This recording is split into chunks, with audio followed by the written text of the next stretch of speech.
Integration चॅप्टरचा एक question आहे, तर तो आपण डिस्कस करू. Integration tan of sine inverse x d x is equal to. आता इंटिग्रेशन टॉपिक जो आहे ना, त्याच्यामध्ये एक मेथड आहे ज्याला आपण स्टँडर्ड सबस्टिट्यूशन म्हणतो.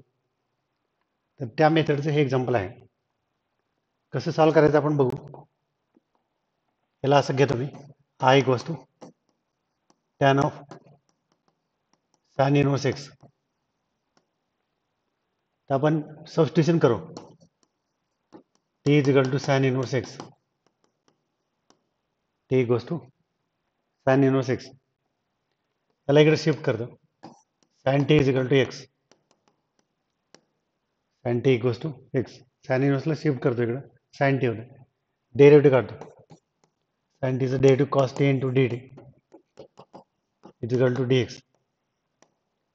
Derivative of sin t equals to cos t with respect to x किंवा t कुठलं पण चालेल.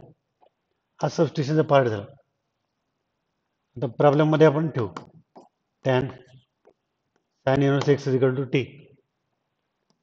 sin inverse x is equal to t आणि dx is equal to cos t into dt. cos t into dt. आता जर का आपण tan ला sin अपॉन cos केलं तर cos cos कॅन्सल होतो. म्हणजे सरळ सरळ tan t into cos t is equal to sin t. tan ला जर आपण sin अपॉन cos केलं, sin by cos, cos cos cancel. sin t चं इंटिग्रेशन करू आपण. ते आहे minus cos t plus C. sin t चं इंटिग्रेशन मायनस कॉस टी. आता कॉसला आपण साइन मध्येच कन्वर्ट करू.